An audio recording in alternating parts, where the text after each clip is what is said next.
నమస్కారం అండి. యూట్యూబ్ మిత్రులకు.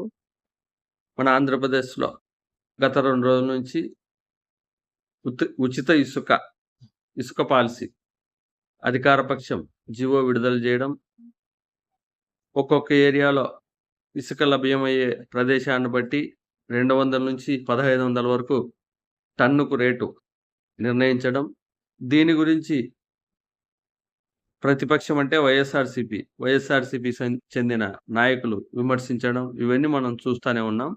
మనం ఆ పార్టీ, ఈ పార్టీ సంబంధం లేకుండా ఒక్కసారి ఉచిత ఇసుక అనే దానికి ఒక నిర్వచనం మనం ఆలోచన చేస్తే, ఉచితం అంటే ఏంది? అంటే ఉచితంగా అంటే మనం ఏది ఒక్క రూపాయి ఖర్చు లేకుండా మన చేతికొచ్చేదాన్ని దాన్ని ఉచితం అంటారు. ఉచిత ఇసుక అంటారు. అంటే అది ఎక్కడ దొరుకుతది? మనం ఒక ఇంటి నిర్మాణం మనం చేపడితే దానికి అవసరమైనది సామాగ్రిలో ఇదొకటి, ఇసుక అనేది ఒకటి.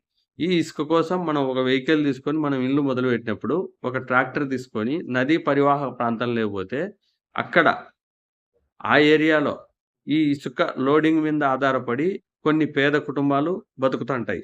వాళ్ళతో ట్రిప్‌కి ఇంత లెక్కన మనం లోడింగ్ చేసుకొని, వాళ్ళకు ఆ కుటుంబాలకు ఆ రోజు ఆ పని చేస్తేనే వాళ్ళ కడుపు నింపుతాది.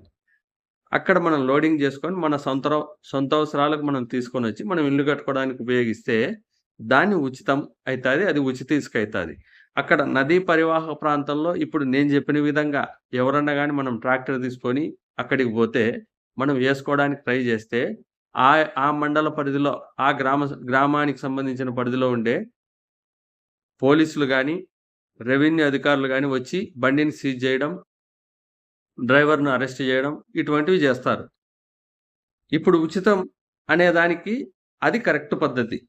కానీ వీళ్ళేం జేస్తన్నారు, నదీ పరివాహ ప్రాంతంలేకి యంత్రాలను ప్రవేశపెట్టి, యంత్రాలతో అక్కడుండే ఇసుకను టిప్పర్ల సహాయంతో ఒక సర్టెన్ ఏరియాలోకి తోలి దగ్గరలో అక్కడ దానికి ఒక నామకరణం ఇసుక రీచు, ఇసుక ర్యాంప్ అని నామకరణం జేసి, అక్కడి నుంచి వీళ్ళు ఒక రేటును నిర్ణయించి అంటే వాళ్ళకి లభ్యమయ్యే ప్లేస్ నుంచి డిస్టెన్స్‌ని బట్టి ఏయడానికి మిషన్‌ల ఖర్చు, తీసుకురావడానికి ట్రావెలింగ్ ఖర్చు అన్నీ కలిపి మళ్ళీ ప్రజల మీద రుబ్బి వాటిని టన్ను 200-1500 వరకు రేట్లు రాష్ట్రంలో వీళ్ళు పెట్టడం జరిగింది. ఇక్కడ ఉచితం ఎక్కడుంది? అంటే నదిలో ప్రకృతి సిద్ధంగా దొరికే ఇసుకను మీరు ఒక కృత్రిమంగా ఒక ర్యాంప్‌ని తయారు చేసి అక్కడికి ఇసుకను మీరు చేరవేసి అంటే ఇదంతా ఒక బిజినెస్. అంటే వాళ్ళు గెలిచడానికి ఎట్లయితే డబ్బులు ఖర్చు పెట్టి ఓటు 2000, 3000, 5000 పెట్టి ఏ విధంగా కొంటారో ఓటును, ఆ డబ్బంతా తిరిగి వాళ్ళు సంపాదించుకోవడానికి అంతకంతకు డబ్బు రెట్టింపుగా చక్రవడ్డీతో సంపాదించుకోవడానికి ఇటువంటి కార్యక్రమాలకు తెరదీస్తారు. ఇప్పుడు ఒక ఏరియాలో ఎమ్మెల్యేకి ఆయన హ్యాండ్ ఓవర్‌లో ఆయనకి ఇసుక రీచు ఇస్తారు. ఆయనేం చేస్తాడు? ఆయన సొంత లారీలు, ఆయన సొంత వెహికల్స్ పెట్టి, ఆయన సొంత మిషన్‌లు పెట్టి అంటే అధికారం వచ్చింది గదా! అని జెప్పి ఆయన సొంత బలంతో ఒక హక్కు అధికారం వస్తే ఒక హక్కు.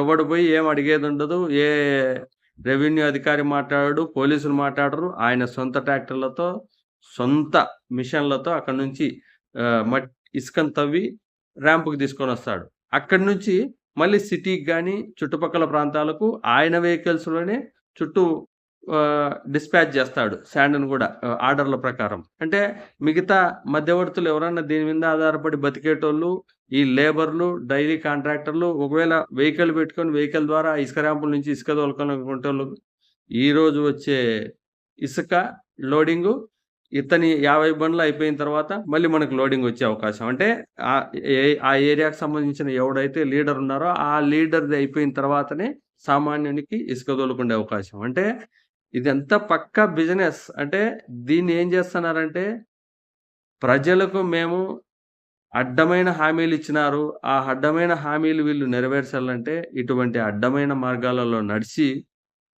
మనకు ప్రజలకు ప్రకృతి పరంగా లభ్యమయ్యే ఇసుకను గూడా దీనికి మళ్ళా ఒక అందమైన నామకరణం చేసి ఉచిత ఇసుక అని జెప్పి ఉచితం ఎక్కడా లేదు. అంతా డబ్బే. ఉచితానికి నిర్వచనమే లేదు.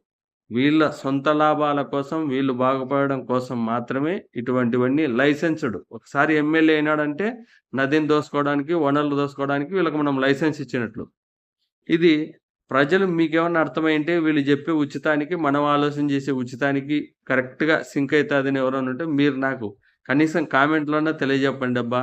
వీళ్ళు 2 రోజుల నుంచి ఉచితం, ఉచితం, ఉచితం అంటారు. ఉచితం మనం అనుకునే ఉచితమా? వీళ్ళనుకునే ఉచితమా? ఒక్కసారి చెప్పండబ్బా! వినాలని